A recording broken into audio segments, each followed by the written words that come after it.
You know what? Everyone is saying Tesla's Cybercab is dead on arrival, that it's legally stranded, that Elon Musk built a revolutionary car that he literally cannot sell at scale. And you know what? On the surface, it sounds completely believable because Tesla, as of right now, has not applied for the federal exemption that most experts say they need. Mass production apparently starts in April. The lawyers are screaming, the regulators are shrugging, and Elon is just doing Elon things. But here's what I want to talk about, because I think there's a very important nuance that almost everyone, including some very credentialed people, are getting wrong. Let's dig in. So first, let me lay out the problem as the media keeps describing it. Current NHTSA exemptions cap deployment at 2,500 vehicles per year for models lacking human controls. That's it. 2,500 cars per year. And Elon Musk has said he wants to produce 2 million Cybercabs annually. So you see the gap here. That's not a gap, that's a canyon. That's the Grand Canyon of regulatory mismatches. Tesla plans to make hundreds of Cybercabs per week at its Austin factory, with mass production slated for April.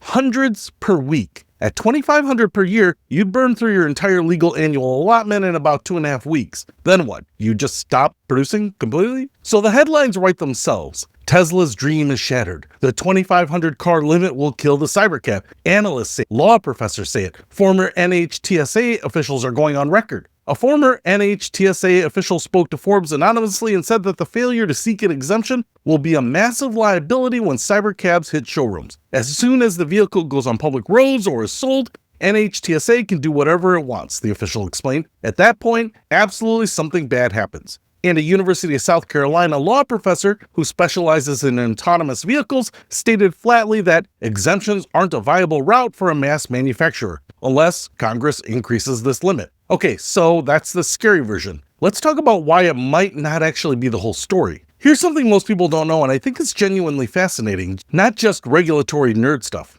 In the United States, car manufacturers don't get approved by the government before selling a car. There's no federal stamp that says, yes, this Ford F-150 is cleared for takeoff. Instead, the law establishes a self-certification process in which the vehicle and equipment manufacturers themselves certify that all their products are in compliance with all the applicable federal motor vehicle safety standards, which establish minimum criteria that the product must meet. Let me read that again. Manufacturers certify themselves. Ford says, our car is safe. GM says, our truck meets standards. And then they slap a sticker on the door jamb and ship it.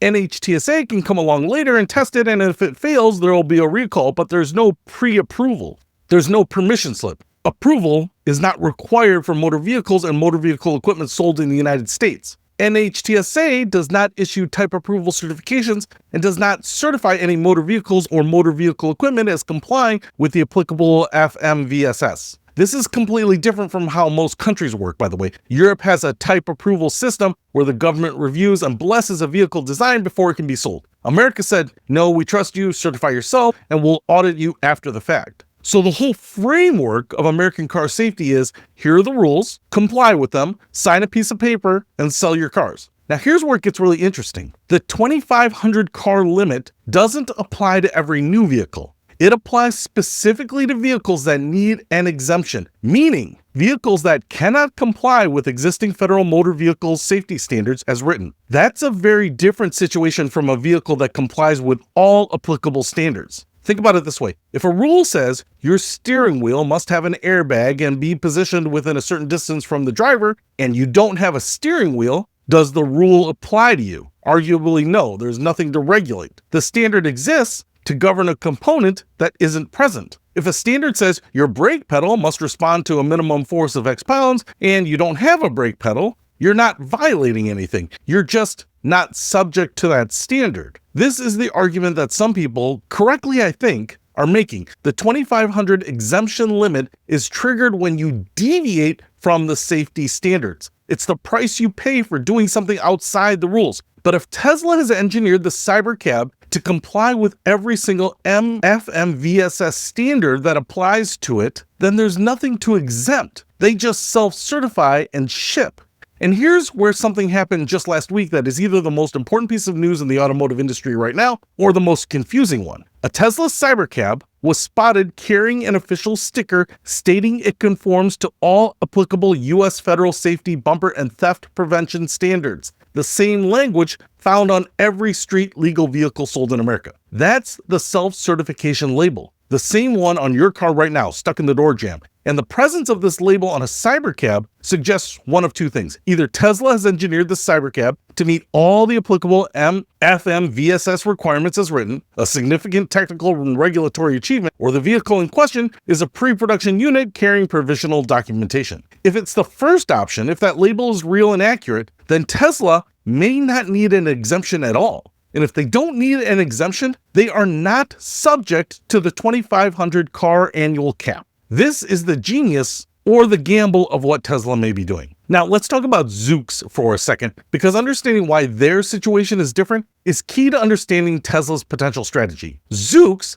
built a car that faces forward and backward. Passengers sit facing each other. There's no front or back in a traditional sense. It's a completely bespoke vehicle from the ground up. And here's the problem. The FMVSS were written for cars that have a front. Crash tests assume a front. Airbag deployment timing assumes a front. Occupant protection standards assume someone is sitting in a particular orientation. Zoox can't self-certify because you literally cannot certify compliance with a standard designed for a forward-facing occupant protection system when your occupants face sideways or backwards. The standard doesn't just not apply, it actively conflicts with the design. So Zoox has no choice. They have to file for an exemption because they are genuinely asking for a waiver from specific safety requirements. NHTSA is already processing Zoox's petition to deploy up to 2,500 steering wheel-free robo-taxis. 2,500. That's their ceiling, at least until the new rules are finalized. Tesla, on the other hand, built this cybercab to look like and structurally behave like a conventional two-passenger car. 2 seats, facing forward, conventional crash-worthiness orientation. The passenger compartment is a familiar geometry. The difference is what's missing, not what's been redesigned from the ground up. And missing components are a very different regulatory situation than fundamentally redesigning ones. No steering wheel? The steering wheel airbag rule doesn't apply. No pedals? The pedal standards don't apply. No side mirrors? There's actually an interesting wrinkle here. Zoox filed a Part 555 exemption application seeking relief from FMVSS 111 rear visibility and others for its ADS-equipped robotaxi. But Tesla may be able to argue that a rear-facing camera system satisfies the intent of rear visibility requirements, especially given how NHTSA has been evolving its standards. The key insight is removing a feature isn't the same as replacing it with something non-compliant. If the feature doesn't exist, the standard governing that feature has nothing to grab onto. Here's the part that gets underreported in the Tesla is doomed narrative. The regulatory environment is changing in real time and it's changing fast. NHTSA hosted its first National A-Safety Forum on March 10th, 2026, with Tesla among the top autonomous vehicle innovators in attendance alongside Waymo, Zoox, and Aurora. That was just over a week ago, and the question on the table was literally whether autonomous vehicles need a steering wheel at all.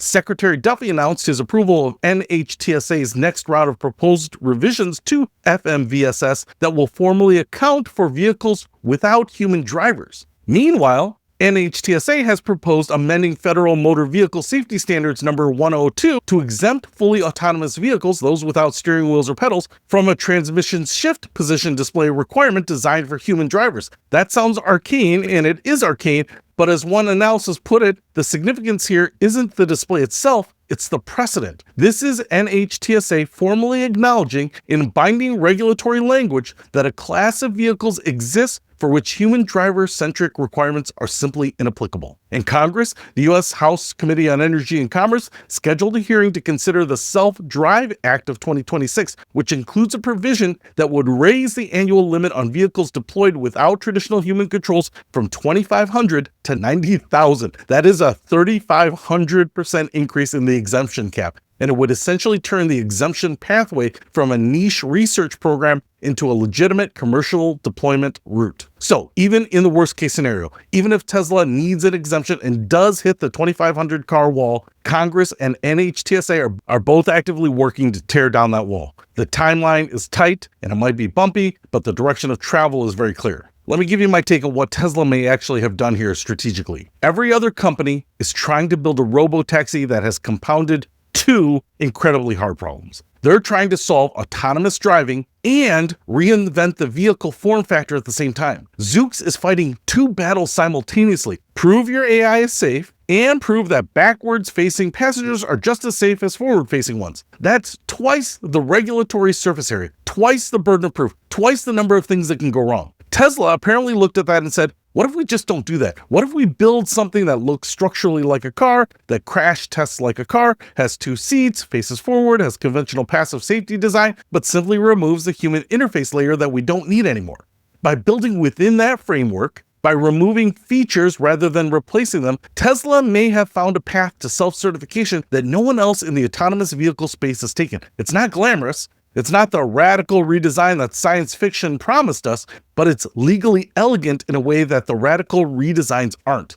And here's something quietly brilliant about that. Other companies are essentially asking the government, let us do something new that has never been done before and that your rules weren't written for. Tesla may be asking, our car complies with everything you care about. The stuff your rules cover, we've covered. The stuff we remove, you've got no rule about that. Check our sticker and let us sell the thing. Whether that argument will hold up, that's still an open question. As of this writing, NHTSA has not publicly confirmed that the Cybercab meets all the FMVSS requirements. The sticker is a significant data point, but it's not official regulatory confirmation. But the fact that a production Cybercab is wearing that sticker and that Tesla hasn't filed for an exemption despite being weeks away from mass production, that may be telling you something. Either Tesla's lawyers are monumentally incompetent or they know something that the critics don't. I know which one I'm betting on here. Now, look, I don't want to make this sound like Tesla has solved everything and the critics are all idiots. That's not fair either. There are legitimate open questions. The Cybercab clearly does not meet FMVSS rules as traditionally written, at least in some areas, particularly around rear visibility where side cameras are being used instead of physical mirrors. That's not nothing. FMVSS 111 is a real standard. NHTSA is processing Zoox exemption request for that very standard. Tesla using cameras instead of mirrors may require either a formal exemption or a rule change, and either path does take some time. There's also the software question, which is separate from all of this.